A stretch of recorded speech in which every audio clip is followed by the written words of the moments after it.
கர்த்தருடைய நாமத்துக்கு மகிமை உண்டாவதாக. அன்பானவர்களே, இந்த நாள் நமக்கு மிகவும் மகிழ்ச்சியை கொடுக்கக்கூடிய ஆராதனைக்குரிய நாள். தேவனை துதித்து பாடி மகிழக்கூடிய ஒரு ஒப்பற்ற நாள் இந்த நாள். தேவன் இயேசு கிறிஸ்து 3ஆம் நாள் உயிர்த்தெழுதல் நாள். இந்த நாளை நாம் ஆராதனை நாளாக நாம் கொண்டாடி கொண்டிருக்கிறோம். இந்த நாளிலும் கர்த்தராகிய இயேசு கிறிஸ்துவுக்கு மகிமை செலுத்தும்படியாக அவருக்கு ஆராதனை செய்து, இந்த ஆராதனை செய்வது எதற்காக என்பதை குறித்து ஒரு சிறு தியானத்தோடு நாம் இந்த நாளை துவங்குவோம். கர்த்தருடைய நாமம் மகிமைப்படுவதாக. ஆமென். ஆராதிப்பேன், நான் ஆராதிப்பேன், ஆண்டவர் இயேசுவை ஆராதிப்பேன். ஆராதிப்பேன், நான் ஆராதிப்பேன், ஆண்டவர் இயேசுவை ஆராதிப்பேன். வல்லவரே உம்மை ஆராதிப்பேன், நல்லவரே உம்மை ஆராதிப்பேன். வல்லவரே உம்மை ஆராதிப்பேன், நல்லவரே உம்மை ஆராதிப்பேன். ஆராதிப்பேன், நான் ஆராதிப்பேன், ஆண்டவர் இயேசுவை ஆராதிப்பேன். பரிசுத்த உள்ளத்தோடு ஆராதிப்பேன், பணிந்து குனிந்து ஆராதிப்பேன். பரிசுத்த உள்ளத்தோடு ஆராதிப்பேன், பணிந்து குனிந்து ஆராதிப்பேன். ஆராதிப்பேன், நான் ஆராதிப்பேன், ஆண்டவர் இயேசுவை ஆராதிப்பேன். ஆவியிலே உம்மை ஆராதிப்பேன், உம்மையிலே உம்மை ஆராதிப்பேன். ஆவியிலே உம்மை ஆராதிப்பேன், உண்மையிலே உம்மை ஆராதிப்பேன். ஆராதிப்பேன், நான் ஆராதிப்பேன், ஆண்டவர் இயேசுவை ஆராதிப்பேன். தூதர்களோடு ஆராதிப்பேன், ஸ்தோத்திர பலியோடு ஆராதிப்பேன். தூதர்களோடு ஆராதிப்பேன், ஸ்தோத்திர பலியோடு ஆராதிப்பேன். ஆராதிப்பேன், நான் ஆராதிப்பேன், ஆண்டவர் இயேசுவை ஆராதிப்பேன். காண்பவரை நான் ஆராதிப்பேன், காப்பவரை நான் ஆராதிப்பேன். காண்பவரை நான் ஆராதிப்பேன், காப்பவரை நான் ஆராதிப்பேன். ஆராதிப்பேன், நான் ஆராதிப்பேன், ஆண்டவர் இயேசுவை ஆராதிப்பேன். வெண்ணாடை அணிந்து ஆராதிப்பேன், குருத்தோலை பேந்தி ஆராதிப்பேன். வெண்ணாடை அணிந்து ஆராதிப்பேன், குருத்தோலை ஏந்தி ஆராதிப்பேன். ஆராதிப்பேன், நான் ஆராதிப்பேன், ஆண்டவர் இயேசுவை ஆராதிப்பேன். ஆராதிப்பேன், நான் ஆராதிப்பேன், ஆண்டவர் இயேசுவை ஆராதிப்பேன். ஹல்லேலூயா. அன்பிற்குரியவர்களே, இந்த நாளிலும் தேவனுடைய சமூகத்திலே வந்திருக்கிறோம். நாம் ஏன் ஆண்டவரை துதிக்க வேண்டும், ஸ்தோத்திரிக்க வேண்டும், ஆராதிக்க வேண்டும், தொழுது கொள்ள வேண்டும் என்பதை குறித்து ஒரு சிறு தியானம், மிக சுருக்கமான ஒரு தியானத்தை நாம் மேற்கொள்ள இருக்கிறோம். இதனுடைய அர்த்தம் என்ன, எதற்காக நாம் துதிக்க வேண்டும், எதற்காக தொழுது கொள்ள வேண்டும் என்று சொன்னால், சங்கீதம் 29:2 சொல்லப்படுகிறது, கர்த்தருடைய நாமத்துக்குரிய மகிமை அவருக்கு செலுத்துங்கள். என்ன பண்ணணுமா? கர்த்தருடைய நாமத்துக்குரிய மகிமை அவருக்கு செலுத்துங்கள், பரிசுத்த அலங்காரத்துடனே கர்த்தரை தொழுது கொள்ளுங்கள். ஏன் தொழுது கொள்ளணும்? எதற்காக தொழுது கொள்ளணும்? ஏசாயா 43:21 இப்படியாக தேவன் ஏசாயாவுக்கு கட்டளையிட்டு இருக்கிறார். அங்கே சொல்லி இருக்கிறதாவது, இந்த ஜனத்தை எனக்கென்று ஏற்படுத்தினேன், இந்த ஜனத்தை எனக்கென்று ஏற்படுத்தினேன், இவர்கள் என் துதியை சொல்லி வருவார்கள்.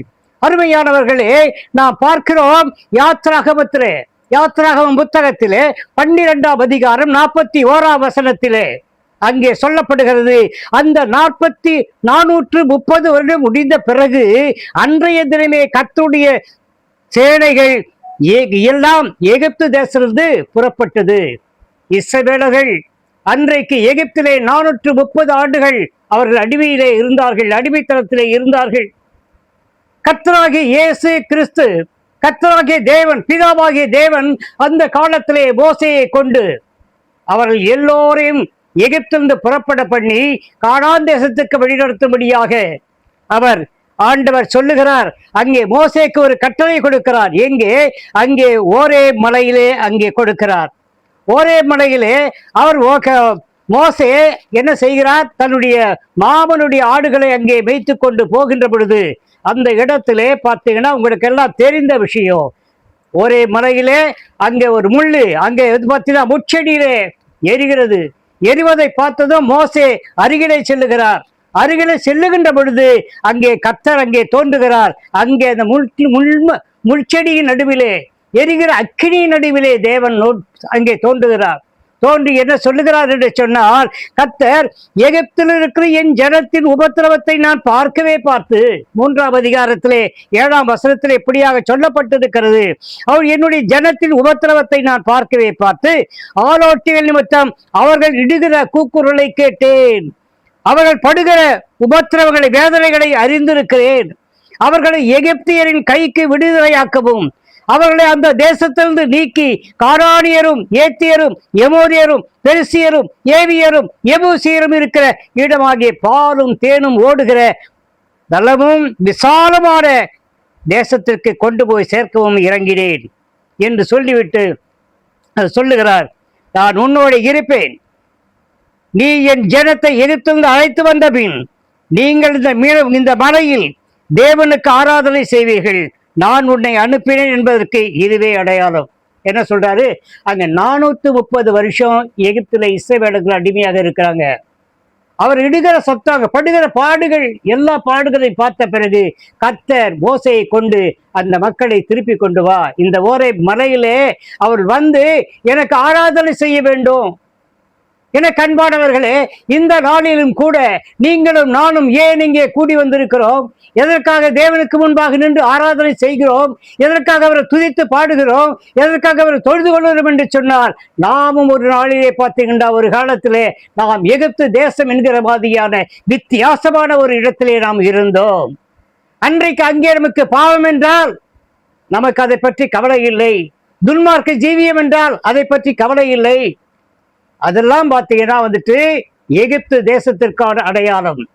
அந்த பாவத்திலிருந்து, துன்மார்க்க ஜீவியத்திலிருந்து, மோச நாசங்களிலிருந்து, கடுமையான உபத்திரவங்களிலிருந்து அங்கிருந்து நம்மை விடுதலையாக்கி தேவன் நம்முடைய ஒரே பேரான இயேசு கிறிஸ்துவை இந்த பூமிக்கு அனுப்பி அவர் மூலமாக நம்ம மீட்பை உண்டு பண்ணியிருக்கிறார். ஆகவே அந்த இயேசு கிறிஸ்துவனுடைய மரணம் பிறகு பார்த்தேன்னா உயிர்த்தெழுதல், அந்த உயிர்த்தெழுந்த நாளை நாம் ஆராதனைக்குரிய நாளாக நாம் இதை தொழுது கொள்கிறோம். இந்த நாளிலே நாம் ஆண்டவரை தொழுது கொள்கிறோம், துதித்து பாடுகிறோம், துதித்து மகிழ்கிறோம்.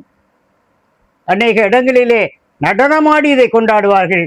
ஒவ்வொரு ஞாயிற்றுக்கிழமையும் தேவனுக்கு உரிய அந்த ஆராதனைக்குரிய நாளை மிகவும் சிறப்பாக கொண்டாடி கொண்டிருக்கார். நாமும் கூட பார்த்தீர்கள் என்று சொன்னால், கர்த்தர் நம்மை அந்த பாவத்திலிருந்து விடுதலையாக்கினார். அதற்காக இன்றைக்கு நம்ம இடத்துல பாவம் இல்லை. இந்த இடத்துல இன்றைக்கு பார்த்தீங்கன்னா நம்ம கிட்ட பார்த்தீங்கன்னா யாரும் குடிப்பதில்லை, சிகரெட்டு குடிக்கிறது இல்லை, வாக்கு போறதில்லை, உலக மாயாஜால வித்தைகள் எல்லாம் இருக்கிறது, அநேக காரியங்கள், களியாட்டங்கள், அதில் எதுலையுமே நம்ம கலந்து கொள்றதில்லை. இந்த ஞாயிற்றுக்கிழமையானால் அநேகர் பாருங்க பல இடங்களில் இருப்பாங்க. ஆனால் நாமோ நம்முடைய கர்த்தராகிய இயேசு கிறிஸ்து அவர் பரிசுத்தராக இருப்பதை போல நாமும் பரிசுத்த ஸ்தலத்திலே வந்து அவரை பார்த்து அவரை ஆவியிலே தொழுது கொள்கிறோம், உண்மையாக தொழுது கொள்கிறோம். தொழுது கொள்ள வேண்டியது நம்முடைய கடமை. ஏண்டா அன்னைக்கு அந்த யாத்ராகமத்தில் வரக்கூடிய அந்த காரியத்தை அங்கேயே சொல்லுகிறார். ஆண்டவர் சொல்றார், நான் உன்னோடு இருப்பேன். மோசே கிட்ட சொல்றாரு, நீ ஜனத்தை எகிப்திலிருந்து அழைத்து வந்த பின் நீங்கள் இந்த மலையில் தேவனுக்கு ஆராதனை செய்வீர்கள். எந்த மலையில? ஓரே மலையில ஆண்டவர் அங்க இருக்கிறார். அதை போல இந்த நாளிலும் கூட நாம எகிப்து தேசத்தில் இருந்தது போல ஒரு பாவ உலகத்திலே இருந்தோம். சிற்றின்மைகளை அனுபவித்து வந்தோம். இந்த உலகத்துல என்னென்ன காரியங்கள் உண்டோ எல்லா காரியங்களிலும் ஈடுபட்டு வந்தோம். அடிதடி, வெட்டு, குத்து, ரத்தம், எல்லாத்தையும் சிந்துதல் எல்லாவற்றையும் பார்த்தோம். சினிமா கையாட்டங்களிலே பார்த்தோம். ஆடல் பாடல் நிகழ்ச்சிகளை பார்த்தோம். அநேக காரியங்களை பார்த்தோம். சூதாடினோம், என்னென்னவோ செஞ்சோம். ஆனா இன்றைக்கு இயேசு கிறிஸ்துவை ஏற்றுக்கொண்ட பிறகு நாம் ஆராதனைக்குரியவர்களாக தேவ சந்நிதி முன்னாக வந்து நிற்கிறோம். அருமையானவர்களே, இது எப்படிப்பட்ட ஒரு ஸ்லாக்கியம்! இது எத்தனை பேருக்கு இந்த மாதிரியான ஒரு ஸ்லாக்கியம் கிடைக்கிறது? அதனால்தான் ஆண்டவரை தொழுது கொள்ள வேண்டும். நாம விடுதலை பெற்றவர்கள், சுதந்திரவாளிகள். ஆகவே நாம் ஆராதிக்க வேண்டும், தொழுது கொள்ள வேண்டும், தேவனுக்கு துதி ஸ்தோத்திரங்களை ஏறெடுக்க வேண்டும். தேவன் விரும்புகிற காரியம் அதுதான். என்ன சொல்லுகிறார்? இந்த ஜனத்தை எனக்கென்று ஏற்படுத்தினேன். எந்த ஜனத்தை? அன்னைக்கு அந்த இஸ்ரவேலரே, மாம்ச பிரகாரமான இஸ்ரவேலர்கள். இன்றைக்கு நாம் ஆவிக்குரிய பிரகாரமாக நம்ம இஸ்ரவேலர்கள். அதனால நம்ம இதற்காகத்தான் ஏற்படுத்தினாராம். எதற்கு? இவர்கள் என் துதியை சொல்லி வருவார்கள். அவரை துதிப்பதற்காக, ஆராதிப்பதற்காகத்தான் நம்ம உண்டாக்கினார். அன்புக்குரியவர்களே, இன்றைக்கும் கூட நாம் மரித்து பரலோகம் சென்றால், ஒருவேளை ஆண்டவருடைய வருகை சீக்கிரமாக வந்து நாம் பரலோகம் செல்லக்கூடுமானால், அந்த இடத்துல நமக்கு ஒரே ஒரு வேலை தான் உண்டு. அந்த இடத்துல எந்த விதமான ஒரு கம்ப்யூட்டர் கிடையாது. அங்கே பார்த்தீங்கன்னா ஒரு டைப்பிங் மிஷின் கிடையாது. எந்த விதமான அங்க காரியங்கள், உலக காரியங்கள் எதுவுமே கிடையாது. ஒரே ஒரு காரியம்தான் உண்டு. 24 மணி நேரமும் பார்த்தீங்கன்னா நம்ம ஆண்டவரை வந்துட்டு பரிசுத்தர் பரிசுத்தர் பரிசுத்தர் என்று சொல்லி அவரை ஸ்தோத்திரித்துக் கொண்டே இருக்க வேண்டும், துதித்துக் கொண்டே இருக்க வேண்டும். அதற்காக தான் படைக்கப்பட்டோம். இந்த காரியத்தை இந்த நாளிலும் கூட இந்த செய்தியை கொடுக்கும்படியாக சொன்ன தேவனுக்கு கோடாகோடி ஸ்தோத்திரங்கள். கர்த்தர் உங்கள் எல்லோரையும் ஆசீர்வதிப்பாராக.